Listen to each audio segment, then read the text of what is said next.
ඔයා පාසලේ අධ්‍යාපනයේ යෙදෙනකොට ඔයාට එක විෂයක් විනාඩි 30ක් 40ක් විතරයි ඉගෙන ගන්න ලැබෙන්නේ. ඊට පස්සේ ඔයාට අලුත් විෂයකට මාරු වෙන්න සිද්ධ වෙනවා. අපි පීරියඩ්ස් නැත්නම් කාලච්ඡේද කියලා ඉස්කෝලේදී හඳුන්වන්නේ මෙන්න මේක. ඉතින් මෙහෙම කාලච්ඡේද බෙදන්නේ ඇයි?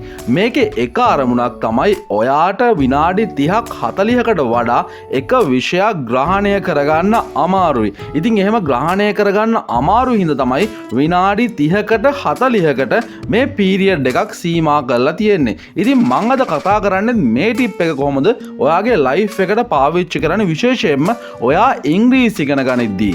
ගොඩක් අය කියන දෙයක් තමයි ඉංග්‍රීසි පාඩම් කරන්න ගියාම, ඉංග්‍රීසි ප්‍රැක්ටිස් කරන්න ගියාම එයාලට ලොකු කාලයක් යනවා, ටික වෙලාවක් ගියාට පස්සේ එයාට ඒක එපා වෙනවා කියලා.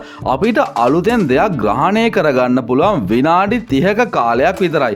ඊට පස්සේ අපේ මතකය ටිකෙන් ටික අඩු වෙලා යනවා. ඔයා හොඳට මතක් කරලා බලන්න, ඔයා පන්තියකට ගියාම මොනවා හරි දෙයක් අලුතෙන් ඉගෙන ගන්න, නැත්නම් පාසලේදී අලුත් දෙයක් ඉගෙන ගන්නකොට ඔයාට උදෙන්ම තියෙන පීරියඩ් එකේ මුල් ටික ඉතාම හොඳින් මතකයි. හැබැයි විනාඩි 30ක් 40ක් යනකොට ඔයාගේ මතකයේ ටිකෙන් ටික අඩු වෙනවා. ඉතින් මේකට හේතුව තමයි ඔයාට යමක් හොඳින් ග්‍රහණය කරගන්න පුළුවන් විනාඩි 30ක කාලයක් විතරයි. ඔයා මොකක්ද මේකට කරන්න ඕනේ? ඔයා අනිවාර්යයෙන්ම බ්‍රේක් එකක් ගන්න ඕනේ. මේ බ්‍රේක් එක පැය ගානක බ්‍රේක් එකක් වෙන්න බෑ. විනාඩි 10ක විතර බ්‍රේක් එකක් අරගෙන ඔයා ආපහු ස්ටඩි කරන්න පටන් ගන්න. විශේෂයෙන් මෙතෙන්දි මතක තියාගන්න, මේ බ්‍රේක් එක ඇතුලේ ඔයා සෝෂල් මීඩියා වලට යන්න එපා. ඔයා එහෙම කළොත් එහෙම ඔයාගේ ඇඩික්ෂන් එකක් විදියට ඒක ගිහිල්ලා ඔයාගේ ඊළඟ දවසම නාස්ති වෙන්න පුළුවන්. ඒක නිසා ඔයා මියුසික් එකක් අහන වැඩක් කරන්න පුළුවන්. ඔයාට පොඩ්ඩක් එළියට ගිහිල්ලා රිලැක්ස් වෙලා ඉන්න පුළුවන්. මේ වගේ දෙයක් පාවිච්චි කරන්න විනාඩි 10ක 15ක.